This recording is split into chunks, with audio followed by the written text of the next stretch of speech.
Welcome to journey Fox. আজকের ব্লগে আমরা এক্সপ্লোর করব লাদাখের সবথেকে ফেমাস এবং টেম্পটিং প্লেস প্যাংগংসো। 30 মে হুন্ডারের স্যান্ডফিল্ড থেকে চেক আউট করে আমরা রওনা হই প্যাংগংয়ের দিকে। এদিন বেরোনোর আগে আমাদের সবথেকে বড় কাজ ছিল গাড়িকে ফুল ট্যাঙ্ক করা, কারণ প্যাংগংয়ের দিকে আর কোনো পেট্রোল পাম্প নেই। আর সেজন্য এদিন আমরা বেশ আর্লি মর্নিংয়েই আমাদের জার্নি স্টার্ট করি। হুন্ডারে আমাদের হোটেল থেকে প্যাংগংয়ের ফার্স্ট ভিলেজ স্প্যাংমেকের ডিস্টেন্স ছিল প্রায় 170 কিলোমিটার। গুগল ম্যাপে এর ডিস্টেন্স 4 আওয়ার 30 মিনিটসে কভার করা যায় দেখালেও অ্যাকচুয়ালি এর থেকে অনেকটা বেশি টাইম আমাদের লেগেছিল। তার কারণ ছিল মেইনলি এই রাস্তা বেশিরভাগটাই অফ রোড।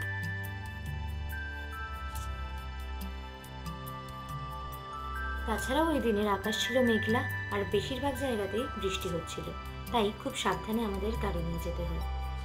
লে থেকে নুব্রা অবধি আমরা সূর্যের আলোয় এক ঝকঝকে লাদাখ দেখতে পেয়েছিলাম, তবে প্যাংগং পৌঁছানোর দিন আমরা বর্ষার লাদাখকে উপভোগ করেছিলাম।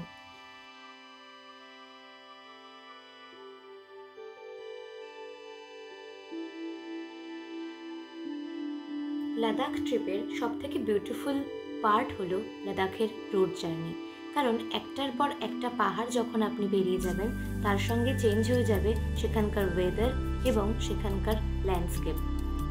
হুন্ডার থেকে প্যাংগংয়ের এই গোটা জার্নিতে আকাশ ছিল কখনো মেঘলা, কখনো বৃষ্টি হয়েছে, কখনো আবার স্নোফল ছিল।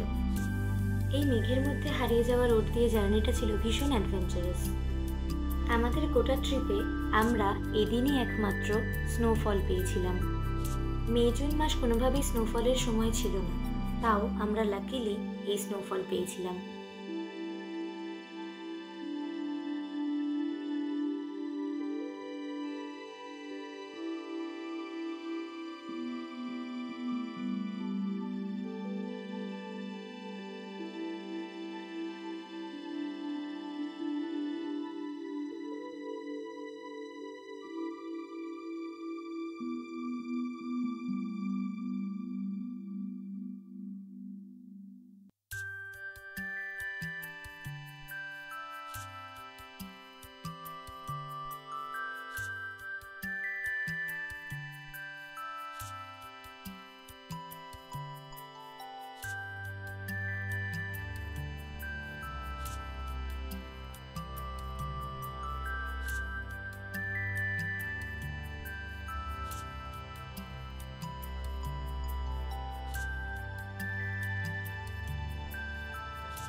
হুন্ডার থেকে প্যাংগংয়ের রাস্তাতে বহু জায়গাতেই ওয়াশরুমস আর স্ন্যাক শপস অ্যাভেলেবেল রয়েছে।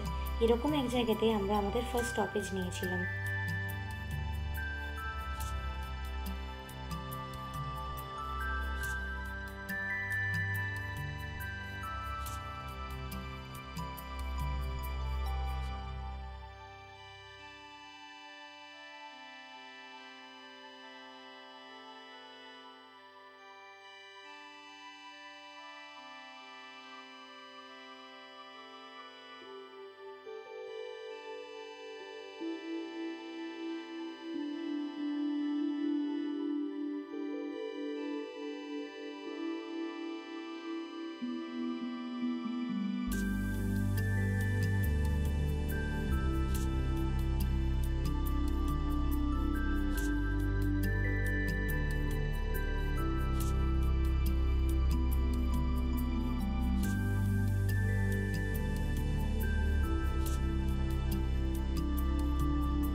টাংস্তে ভিলেজের কাছে একটা রোড সাইড রেস্টুরেন্টে আমরা আমাদের লাঞ্চ সেরে নিই, তবে এখানে ফুড কোয়ালিটি ছিল বিলো অ্যাভারেজ।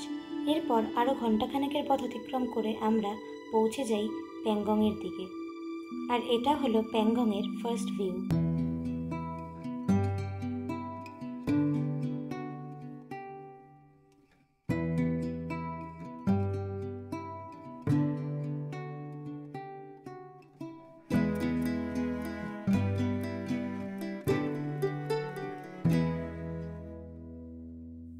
সারা দিনের জার্নি শেষ করে আমরা ফাইনালি পৌঁছে গেছি প্যাংগং লেক।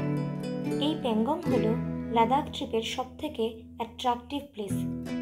14,300 ফিট উচ্চতায় অবস্থিত এই প্যাংগং ত্সো বা প্যাংগং লেক হলো ওয়ার্ল্ডের সবথেকে হাই অল্টিটিউডে অবস্থিত সল্ট ওয়াটার লেক। এই সুবিশাল প্যাংগং লেকের দৈর্ঘ্য 160 কিলোমিটার এবং যার মাত্র 1/3 পার্ট রয়েছে ইন্ডিয়াতে এবং বাকি 2/3 পার্ট অবস্থিত চায়নাতে।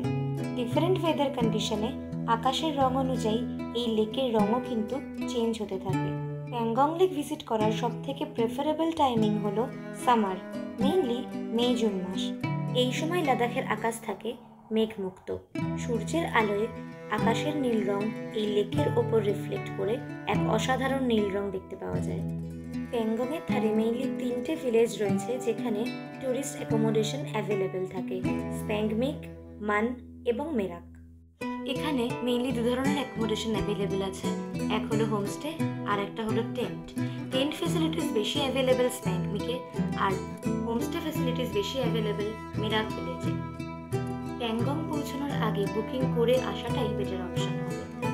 আমরা এখন যেখানে আছি এটাই কিন্তু প্যাংগং লেকের ধারের শুটিং স্পট, যেখানে 3 ইডিয়টস, জব তক হ্যায় জান এরকম নানান রকম মুভির শুটিং হয়েছিল। আর ওই দূরে দেখতে পাচ্ছেন ওখানে রয়েছে ওগুলোরই সেট আপ, যেখানে 50 রুপিজের বিনিময়ে আপনি নানান রকম পোজে ছবি তুলতে পারবেন।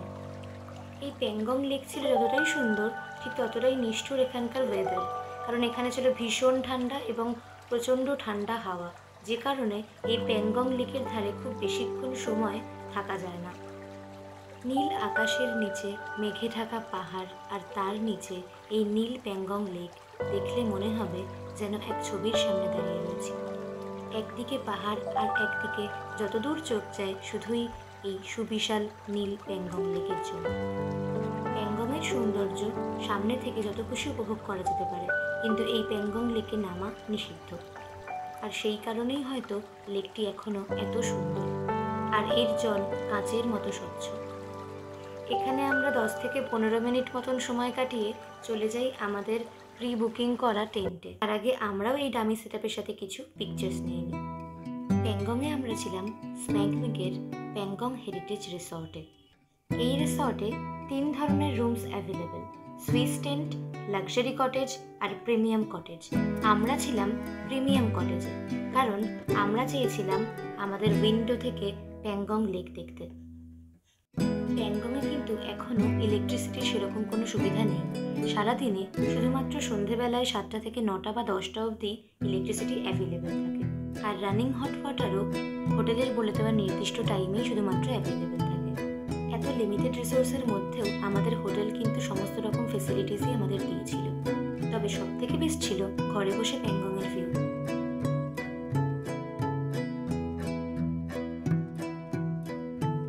হোটেলের এই সামনের রাস্তা দিয়ে ডিরেক্ট প্যাংগং অব্দি যাওয়া যায়। প্রতিটা রুমের সামনে এরকম বনফায়ারের অ্যারেঞ্জমেন্টসও ছিল।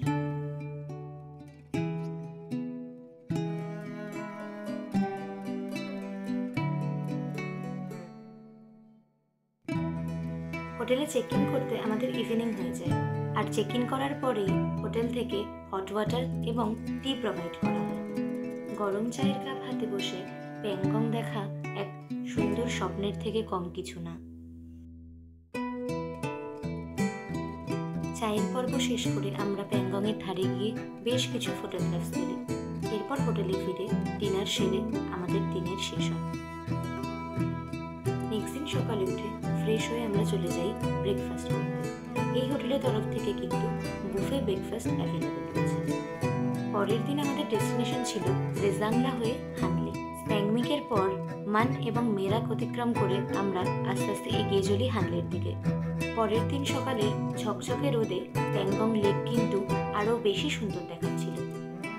গতকালের টেন্ট এক্সপিরিয়েন্স থেকে আমার মনে হয়েছে প্যাংগংয়ে থাকার জন্য টেন্টের থেকে বেশি সুইটেবল অপশন হলো হোমস্টে। যেহেতু এখানে কোনো ইলেকট্রিক ফ্যাসিলিটি থাকে না রাত্রিবেলায়, সে কারণে প্যাংগংয়ের ধারে টেন্টে প্রচণ্ড ঠান্ডা থাকে এবং তার সাথে কোনো রকম হিটারের বন্দোবস্ত সম্ভব হয় না। তাই সারাদিন টেন্টে কাটানো উপযুক্ত মনে হলেও রাত্রিবেলার এক্সপিরিয়েন্স কিন্তু আমাদের ভয়ঙ্কর হয়েছিল, কারণ প্যাংগংয়ের ধারে প্রচণ্ড ঠান্ডা এবং প্রচণ্ড ঠান্ডা হাওয়া রয়েছে। মিরাক ভিলেজ পৌঁছে আমরা এখানে দেখতে পাই প্রচুর হোমস্টে, যেগুলো লেক থেকে বেশ খানিকটা দূরে, যার ফলে এখানে কিন্তু রাত্রিবেলায় অতটা ঠান্ডা হওয়ার সম্ভাবনা কম।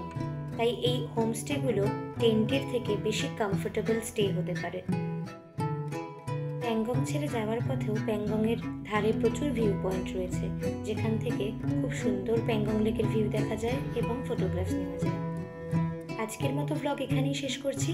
দেখা হবে নেক্সট ভ্লগে। Till then, take care, bye by.